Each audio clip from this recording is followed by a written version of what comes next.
The transfer portal hasn't even officially opened yet, and still the Hoosiers are eyeing one of the biggest names in it. You are Locked On Hoosiers, your daily podcast on the Indiana Hoosiers. Part of the Locked On Podcast Network, your team every day.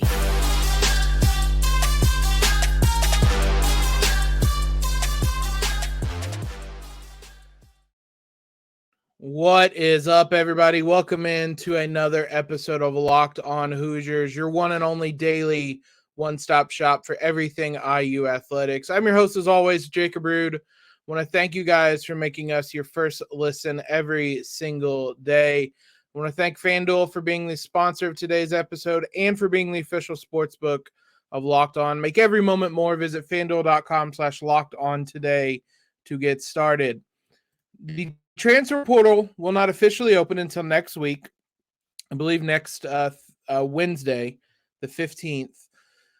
But players have already kind of announced their intention, and there isn't going to be many names bigger than Harvard 6'6" forward Chris Ledlum, who pretty much as soon as the season ended for Harvard, he entered the transfer portal.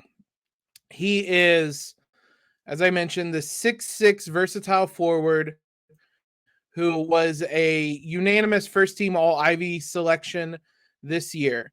He's someone that kind of caught your eye for the Hoosiers when you first heard the news, and on Wednesday, it was reported by Andrew Slater, who does work for a number of different publications, but, I mean, someone that seems reputable. I have no reason to believe that they aren't.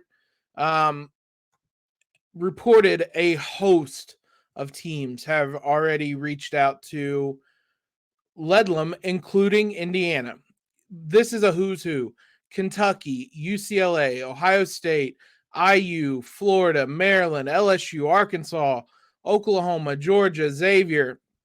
Everybody is already reaching out to this guy, as they should, and specifically as the Hoosiers should. Ledlum just finished his third year at Harvard.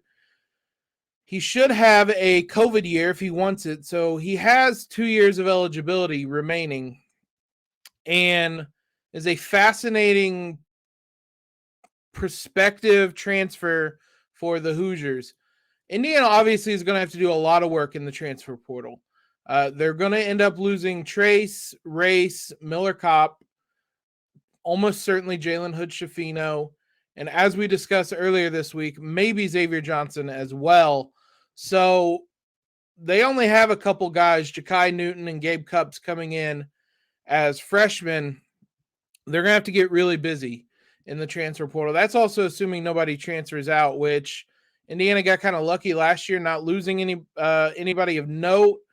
But I would be surprised if that's the case this year. So there's going to have to be a lot of turnover, I think, with the roster in the transfer portal.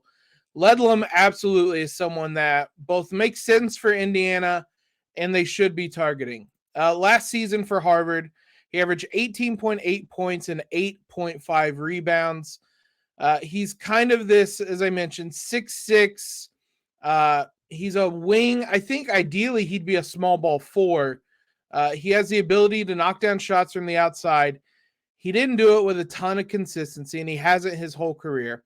He shot just a tick under 5 threes per game, but only shot 29% on them. In conference play, his average went up. His efficiency marginally went up. It was 30% per game. He's willing to shoot threes. He doesn't make a lot of them, but he's also very willing to post guys up, to play out of the block, to drive to the rim. He's a willing passer. It's going to be interesting to see how Mike Woodson really starts to mold this team, because I think this summer, this offseason is really where we're going to start to get a sense of what type of team Mike Woodson wants.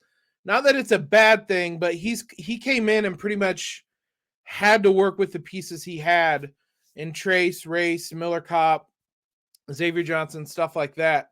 you kind of look at the guys he's been recruiting, it's wings that can do a little bit of everything, play a little bit of positionless basketball. You've heard guys talk about that being the message to recruits as well. So, I mean, you can look at guys like Caleb Banks, CJ Gunn, some of the recruits he's brought in who can play multiple positions, Malik Renew as well. It's interesting. I wouldn't be surprised if his system looks something a little more modern moving forward with someone like a Ledlum playing as your 4. He can rebound the ball extraordinarily well. He plays on the perimeter. He can play in the post. Decent defender. He averaged 1.1 blocks per game. So he's able to kind of play inside, play outside. You put him next to Malik Renew, add a couple guards, or if Xavier Johnson's there, that opens up driving lanes for him.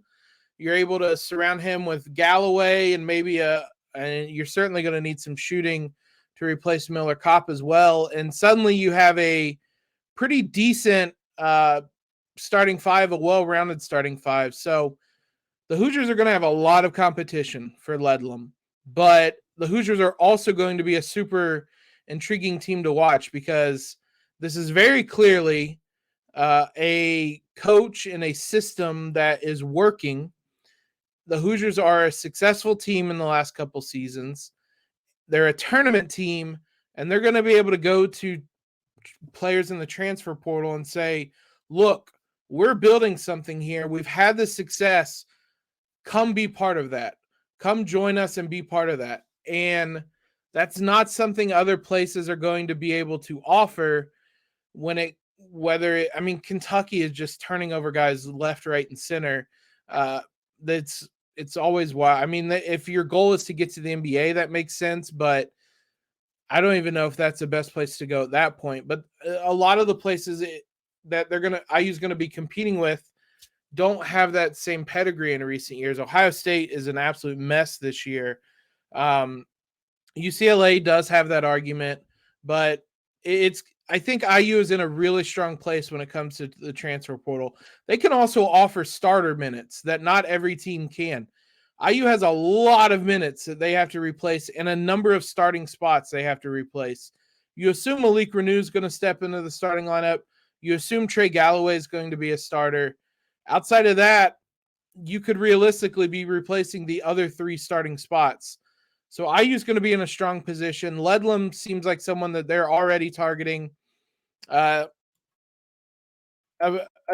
a super interesting player that seems to fit the idea of what Indiana wants to be.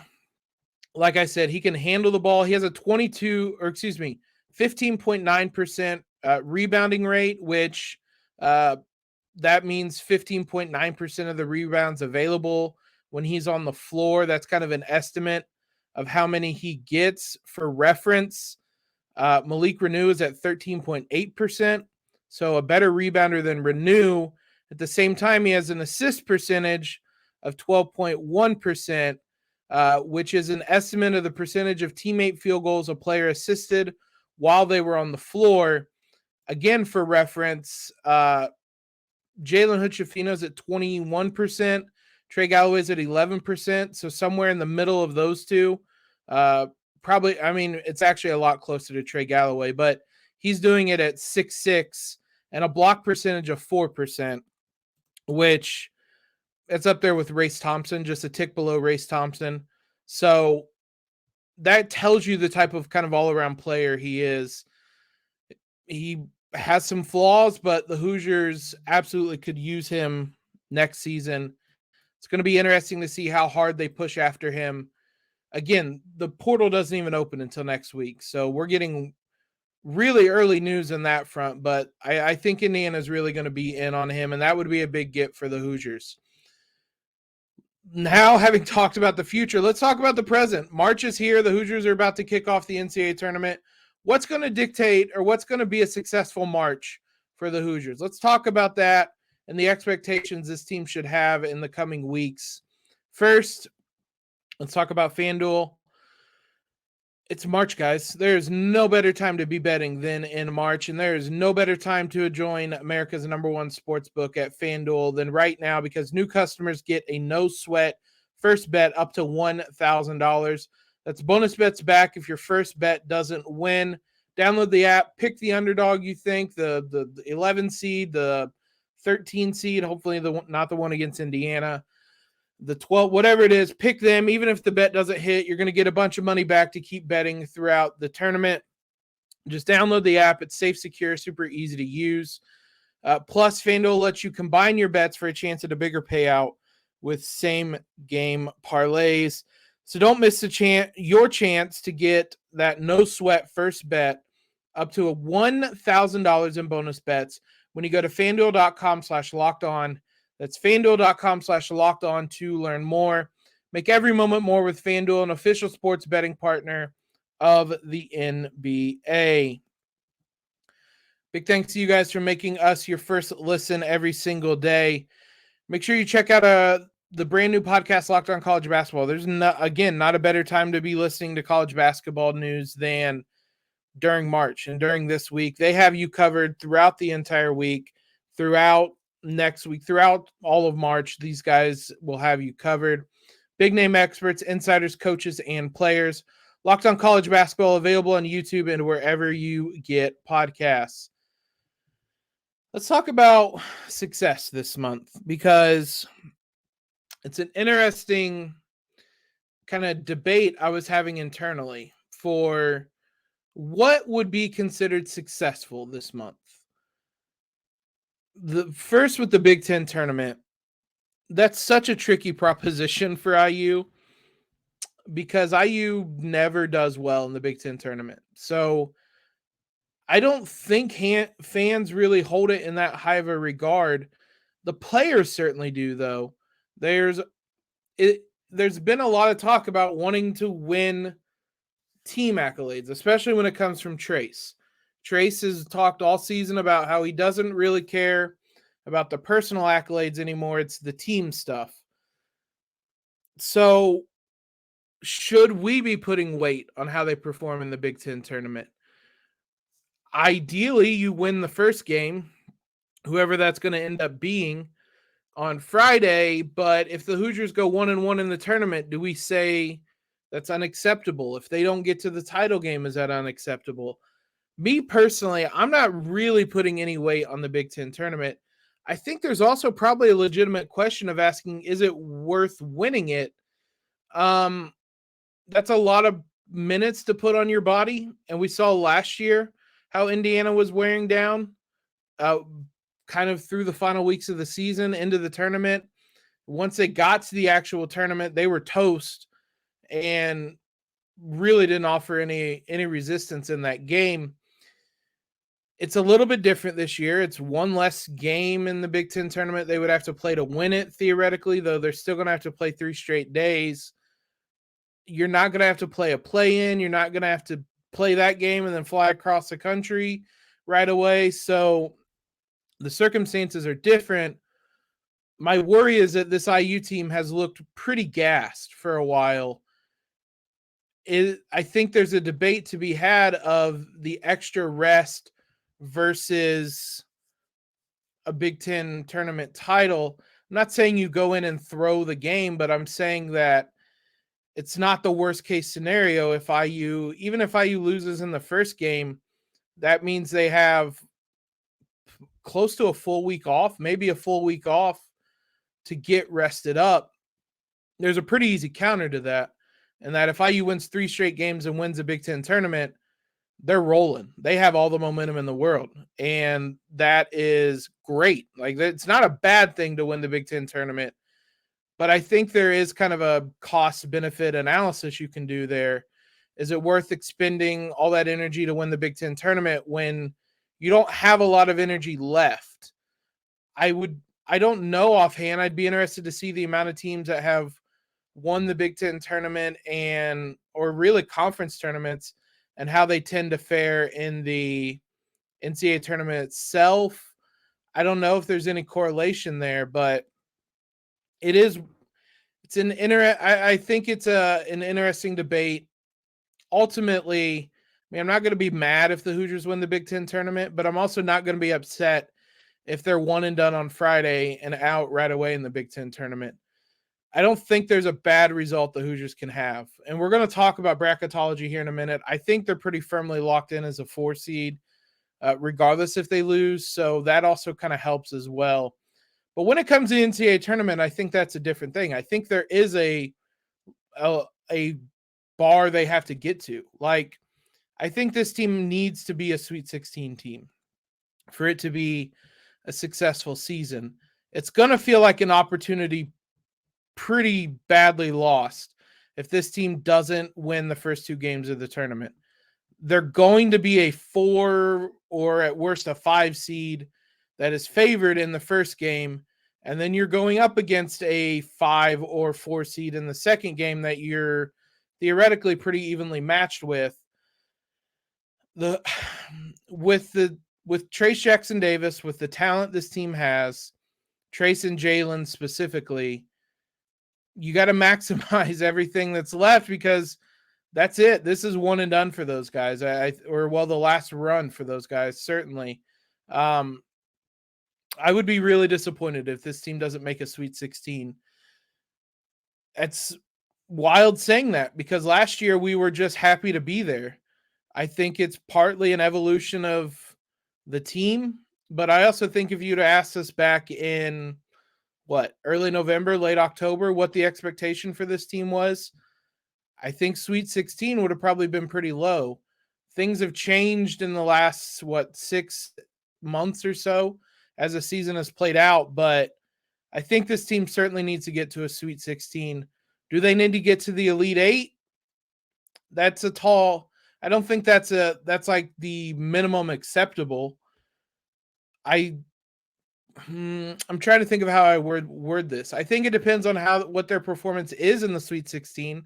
They're probably going to be playing a 1 seed, assuming they're a 4 seed or a 5 seed. They're probably playing a 1 seed in that next game. It's a tall task to upset that team, but we've seen Indiana's capable of playing that way. I think it would depend on the performance they have. If they get to the Sweet 16, fall flat on their face, and lose by 20 against the number 1 team, that's going to feel pretty bad. That's not going to be a particularly enjoyable experience. If at the same time, if they get to the 1 seed, they give it everything they had, they lose by 1 on a buzzer beater, it's going to be painful, but you're going to feel good about how IU did. So I don't think a win is imperative there. Now, if they get to the Sweet 16 and they win the game and get to the Elite 8, then yeah, I think that you're playing with house money at that point. That anything past that is certainly like exceeding expectations. This team is a dark horse Final Four candidate, but they're dark horse for a reason. There's a lot of inconsistency throughout this year that I've spoken that I think is going to cost them, but it's possible they get to the Final Four. Ultimately, though, I think the bar is a Sweet 16. Like, that's what you have to get to. And from there, I think there's some nuance that could determine whether it was a successful second weekend. But this team needs to be a second weekend team. Let me know what you guys think. Do you agree? Do you think that they need to get to the Elite 8 for this to be successful? Do you think they even need to get to the Sweet 16? Let me know in the YouTube comments. Let me know on Twitter, in the reviews over at iTunes, whatever it may be. Let's look at bracketology, get an update as the conference tournaments are underway and get a sense of where the Hoosiers stand on things before they themselves start the conference play. We'll do all that here in just a moment. We've done this a couple times looking at the bracketology. It isn't going to change a ton at this point for the Hoosiers because it really seems like the top 4 seeds across all the brackets are kind of firmed up. It's going to take a lot for Indiana to move up, probably winning the Big Ten tournament and someone above them kind of collapsing. All of that's possible, but I think ultimately IU's probably pretty locked in as a 4 seed. Joe Lenardi updated his bracketology on Tuesday night once the most of the games had ended. IU's still a 4 seed, still going to Orlando, playing Toledo, and then playing the winner of Miami and VCU. That would be in Kansas's regional. That would be interesting. The Hoosiers have experience playing Kansas, but Kansas beat the crap out of them, and you're playing in the Midwest region in Kansas City. So you're going back on the road against Kansas in a game that you weren't really competitive in the last time. Might be a little bit of revenge on the mind, but that wasn't a matchup I liked really. And it seems like this Kansas team has gotten a lot better since that game. So I don't know that I'd love that matchup. Michigan State would be on the other side of the bracket. Marquette as your 3 seed, Arizona as your 2 seed. So it would be a lot of familiar names in this, but if there's a 1 seed I'm not thrilled about, it would be Kansas, just because that first game left such a sour taste in the mouth. And I don't know, maybe that they have something, another gear to perform at, but it certainly didn't feel that way watching the game. It felt, I mean, they would compete better, but outside of that, I'm not sure. CBS Sports updated theirs on Wednesday morning. Indiana, the 4 seed in the South region. That would be them playing College of Charleston. That would be them playing in Greensboro as well. Texas A&M would be the 5 seed. Oral Roberts, the other team, the 12 seed. So a tight little bracket there in Greensboro that I like the Hoosiers in that. They would be in Alabama's region, but I feel better about that one. Brandon Miller would be a big matchup problem for the Hoosiers, but that'd be way down the road. Gonzaga would be the 2 seed in this. Kansas State, the 3. Kentucky is a 7 seed. That would, I mean, you wouldn't play them until a Final Four or a spot in the Final Four is on the line, but dear God, imagine playing Kentucky with the winner going to the Final Four. Whew, I didn't handle it well last time when it was only a Sweet 16 is on the line. So that was CBS Sports. Delphi has the Hoosiers. Delphi bracketology is one of the more accurate ones. For those that don't know, it's basically a bracketology club at Delphi High School, I believe. They sit down, they discuss this, and they ultimately typically end up with one of the best brackets year over year. They have IU as a 4 seed, the second highest 4 seed. They didn't put them into a bracket, but these are the seed lines. It gives you a sense of where the Hoosiers are, and that they would have to fall pretty far to fall off the 4 seed line. But it would be I really don't see a way for the Hoosiers to fall off a 4 seed. At the same time, I'm not sure. I mean, maybe if they win the Big Ten tournament, they move up to a 3 seed. But if you look at the bracket matrix, which I know I'm throwing a lot of things at you guys, the bracket matrix takes any bracketology submitted, puts all the seeds into basically a spreadsheet and averages out a kind of average seed. And the Hoosiers across hundreds of brackets, although I think they've whittled it down in the recent week or so, across all of these brackets, a couple dozen at the very least, their average seed is 4.1. And that's because almost everybody has them as a 4 seed. There's one bracket that has them as a 3 seed. Two brackets that have them as a 3 seed. A couple handful that have them as a 5 seed. One that has them as a 6 seed. And that's it. Otherwise, the Hoosiers are pretty locked in as a 4 seed.